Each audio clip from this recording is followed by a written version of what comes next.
और जब घर में साधु आता है ना तो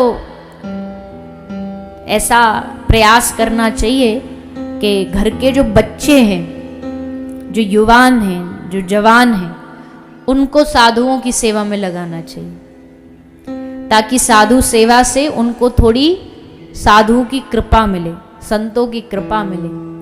बच्चों को पहले से ही सिखाना चाहिए, घर में कोई साधु आए तो साधु के सामने कैसा व्यवहार करना है, पहले से बच्चे को पता होना चाहिए। ये नहीं कि साधु जब घर में आ गया और उन्हीं के सामने कह रहे छू पैर महाराज जी के, और वो करा वो फिर उसको धक्का दे के आगे बोल मैं नहीं छूंगा। तो इससे बढ़िया तो बोलो ही मत। क्यों? क्योंकि इससे साधु समझ जाएगा कि तुम्हारे घर में संस्कारों की बड़ी कमी है। और आजकल के बच्चों से भी, युवाओं से भी, जिसको यंग जनरेशन जेन जी बोलते हैं, उनसे भी निवेदन है कि भैया दुनिया के सारे तिगड़म आते हैं आपको। मोबाइल ख़राब हो जाए तो वो फिक्स करा लो, कंप्यूटर ख़राब हो जाए वो फिक्स करा लो, कौन सी एप्लीकेशन कहाँ काम आएगी सबको पता है, क्या टेक्निकल चीज़ें सब पता है। और आजकल तो स्किल डेवलपमेंट, इसके लिए स्पेशली क्लासेस होती हैं बच्चों की।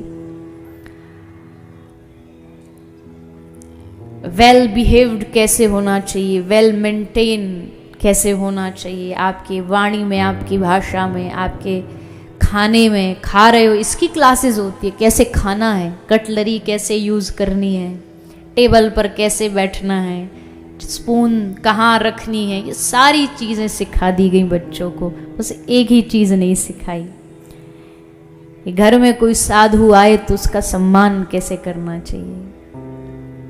इसलिए बच्चों को सब पता है पर कुछ भी नहीं पता, उनको पता होना चाहिए। मैं हमेशा कहती हूँ कि बच्चों को संतों की महिमा बताओ, भगवान की मत बताओ, क्योंकि संतों की महिमा बताओ वो संतों से जुड़ेंगे और संत अपने आप उनको भगवान की महिमा बता देगा।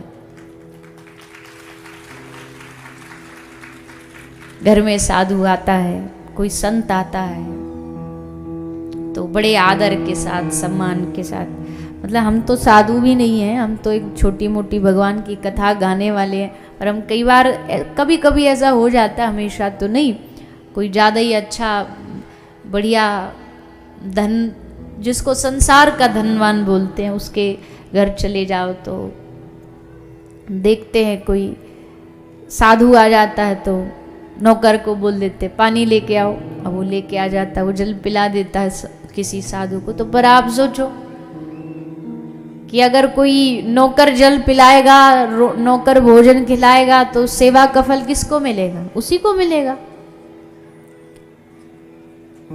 अरे साधु संत छोड़ दो, लोगों ने तो भगवान के अपने विग्रह जो होती है उनके लिए घर में एक एक नौकर रख रखे। घर में जो ठाकुर जी होते हैं उनके लिए बोले यही भोजन बनाता है हमारा तो, और यही सुबह सुबह पूजा कर लेता है और यही निला देता है भगवान जी को। हम तो बस आते हैं 5 मिनट बैठते और अपना करके प्रणाम निकल जाते। वाह भैया, बड़ी विचित्रता है लोगों की। सबके लिए समय है पर भगवान के लिए समय नहीं, क्योंकि मन नहीं है भगवान में। मन की सबसे बड़ी कमी है, या ये कह लो अभी भगवान से प्रेम नहीं है। प्रेम होगा तो आदमी अपने आप समय निकाल लेता है। तो सबसे पहले तो भगवान से प्रेम करना सीखिए। प्रेम हो गया तो फिर हमारा ये प्रवचन भी जरूरी नहीं बचेगा कि भैया सेवा करो, ऐसे करो, वैसे करो, सब अपने आप हो जाएगा। प्रेम सब रास्ते अपने आप खोल देता है।